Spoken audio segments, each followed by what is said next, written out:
ہم نے احکام کیے ہیں اس میں اظہار حلقی ہم نے کیا تھا، ادغام اور ادغام کی اقسام ہم نے کی تھی، ادغام بالغنہ، ادغام بلا غنہ، ادغام ناقص، اور جو کمپلیٹ جو کامل ادغام ہوتا ہے وہ بھی کیا تھا، اور اقلاب ہم نے لاسٹ ٹائم کیا تھا. انشاءاللہ الاخفاء الحقیقی ہم کریں گے. آج کے لیے اقلاب کو میں تھوڑا سا دوبارہ اس کے تھرو جانا چاہ رہی تھی، کیونکہ ہو سکتا ہے ایک بار کے لیسن میں اتنی کلیئر چیزیں نہ ہوئی ہوں. سب سے پہلے تو آپ یہ بتائیے کہ ہم نے جو پچھلی بار لیسن کیا تھا اس میں اقلاب کے کیا معنی ہے؟ کیا اقلاب کے معنی ہے دل؟ کیا اقلاب کے معنی ہے مرج کرنا، دو چیزوں کو ملانا، یا تبدیل کرنا؟ سب جواب لکھیں. کردانہ نے لکھا ہے دل، ٹھیک ہے، لنگوسٹک معنی ہے، لیکن تجوید کے ٹرم میں اس کے کیا معنی ہوں گے؟ پھر جو تجوید کے ٹرم میں اس کے معنی ہے وہ کیا ہے؟ تبدیل کرنا. جنہوں نے لنگوسٹک معنی میں بتایا ہے دل، ان کا جواب درست ہے، ٹھیک ہے. اور تجوید میں جو اس کے معنی بتائے ہیں تبدیل کرنا، ان کا جواب تجوید کے ٹرم میں درست ہے، ٹھیک ہے. دو چیزوں کو تبدیل کرنا. اچھا، آپ کے سامنے اقلاب کی ڈیفینیشن ہے، اور پچھلی بار جب ہم نے اس کو پڑھا تھا تو اس میں کنفیوژن کچھ الفاظ کی وجہ سے شاید ہوئی تھی، لیکن اس وقت جو سٹیٹمنٹ آپ کے سامنے ہے آپ نے مجھے بتانا ہے کہ کیا یہ صحیح ہے یا غلط ہے. میں آپ کے سامنے پڑھتی ہوں.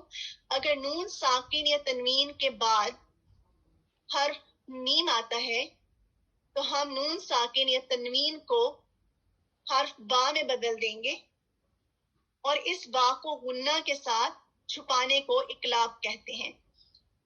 اب آپ بتائیے، سب بتائیے یہ صحیح ہے یا غلط ہے؟ دردانہ نے لکھا ہے، بینا نے لکھا ہے، صوبیہ، سیما، سب ایگری کر رہے ہیں. چلیے ہم کریکٹ سٹیٹمنٹ اس کی، چلیے کوئی بتا سکتا ہے اس کی کریکٹ سٹیٹمنٹ کیا ہے مائک پر آ کر؟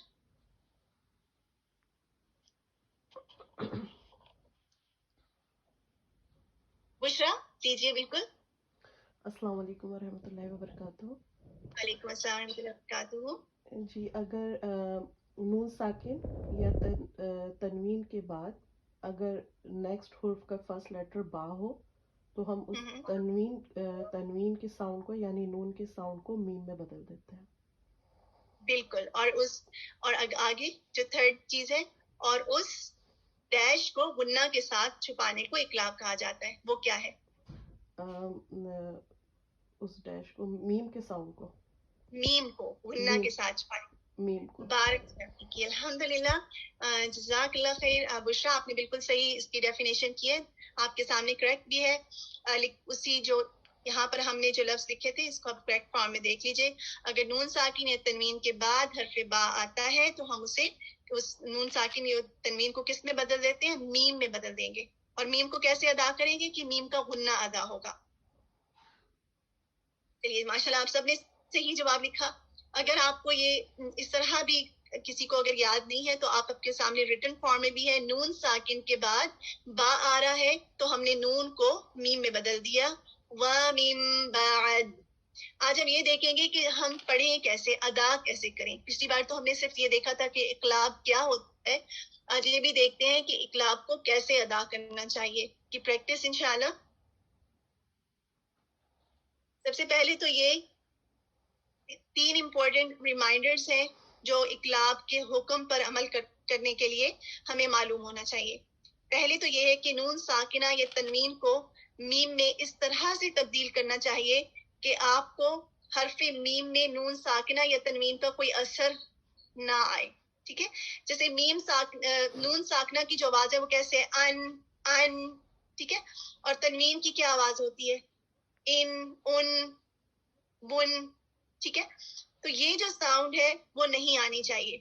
میم کی آواز آنی چاہیے، نون کا اس میں کوئی اثر نہ رہے. ایک تو یہ امپورٹنٹ بات ہے جو آپ نے اس کو ادا کرتے ہوئے یاد رکھنا ہے. دوسرا کیا ہے کہ جب آپ میم کو ادا کرتے ہیں تو آپ اپنے ہونٹوں کو بند کر کے ادا کرتے ہیں. ایسا ہی ہے نا؟ کیسے ادا کرتے ہیں؟ کسی کو یاد ہے کہ میم کا آرٹیکولیشن پوائنٹ یا اس کی ادائیگی کیسے ہم کرتے ہیں؟ اس کا مخرج کیا ہے؟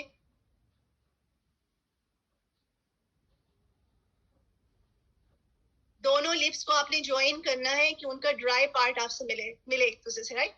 میم میم, ٹھیک ہے. تو جب ہم اس اقلاب کو ادا کر رہے ہیں, ہونٹ بند کر کے حرف میم کا مکمل تلفظ ادا کیا جائے, ایک پراپر پروناؤنسیشن کے ساتھ میم کو ادا کیا جائے. پھر با کے لیے ہونٹ کھولیں, الگ کریں.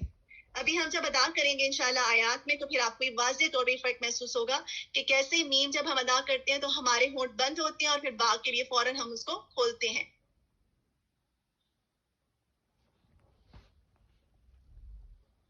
جو تیسری جو چیز تھی وہ ریٹن اردو میں سوری نہیں آئی, لیکن انگلش میں ہے. انگلش میں آپ کو ایکسپلین کر دیتی ہوں. جب ہم لیٹر میم کو ادا کریں گے تو اس کو غنہ کے ساتھ ادا کریں گے, ٹھیک ہے. ہم سب کو معلوم ہے کہ نون میں اور میم میں جو کریکٹرسٹک پائی جاتی ہے وہ غنہ کی ہے, تو ہم صرف نہیں کہیں گے, غنہ کی ساؤنڈ بھی اس میں ایڈ کریں گے, ٹھیک ہے. کچھ ایگزامپلس ہیں انشاءاللہ, اس کو دیکھیے. ان آیات کو ہائی لائٹ کیا کہ یہاں پر کہاں کہاں پر آپ کے سامنے اقلاب نظر آ رہے ہیں, ٹھیک ہے. پہلی کو دیکھتے ہیں اور ہم اس کو دیکھتے ہیں کہ ہم اسے کیسے پڑھیں گے. آپ خود بھی اس کو کوشش کریں, اور ہو سکتا ہے میں کسی ایک سے کہوں, جب ہم اس کو ریپیٹ کر لیں تو آپ میں سے کوئی آگے اس کو پڑھے, ٹھیک ہے. بسم اللہ. وَجَعَلْنَا مِن بَيْنِ,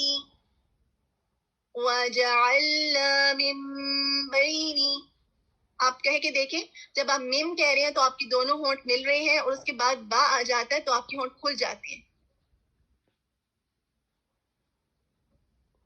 اور اس کے ساتھ ہی آپ نے غنہ کی ادائیگی بھی کرنی ہے. سر جلدی سے گزر نہیں جانا. لائک وَجَعَلْنَا مِن بَيْنِ, میں نے جب اب بولا ہے تو میں نے دونوں ہونٹوں کو جوائن بھی نہیں کیا اور اس کا غنہ بھی ادا نہیں کیا.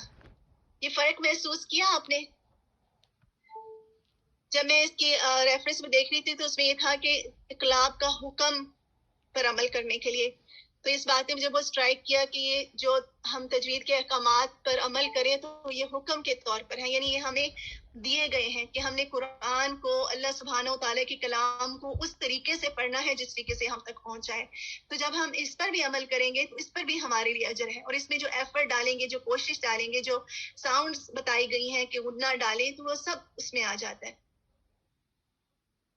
چلیے ایک بار میں چاروں کو پڑھ لوں آیات کو, اور اس کے بعد انشاءاللہ میں آپ کو لوں گی. اگلی کو دیکھتے ہیں. السماء منفطر به منفطر به, کہہ کے دیکھیں تاکہ آپ محسوس کریں کہ اس کے لیے میم کے لیے آپ کی دونوں ہونٹ بند ہو رہے ہیں, با کے لیے کھل رہے ہیں, اور آپ اس میں غنہ بھی ایڈ کر رہے ہیں. منفطر به, ون ٹائپ کریں کہ ہم اگلی آیت پر موو ہوں, اگر آپ سب کو کلیئر ہو گیا اس میں. چلیے اگلی پر جاتے ہیں. سمیعا بصیرا, سمیعا بصیرا, اس میں بہت واضح ہے. کہا اور اس کے بعد با کے لیے ہمارے پراپر ہونٹ کھلے, کیونکہ جہاں پر کسرہ ہے اس کے لیے منہ اتنے زیادہ نہیں کھلتا, یعنی کیونکہ با کے نیچے کسرہ ہے, لیکن جہاں پر فتح ہے اس پر پراپر آپ کے جو ہونٹ ہیں وہ اوپن ہو جاتے ہیں. اگلی آیت کو دیکھتے ہیں انشاءاللہ. فَبِأَيِّ حَدِيثٍ بَعْدَهُ, حَدِيثٍ بَعْدَهُ, حَدِيثٍ بَعْدَهُ. چلیے ایسا ہے کہ آپ لوگ ہینڈ ریز کریں, میں دیکھنا چاہ رہی ہوں کہ آپ آگے پڑھیں تاکہ آپ کے لیے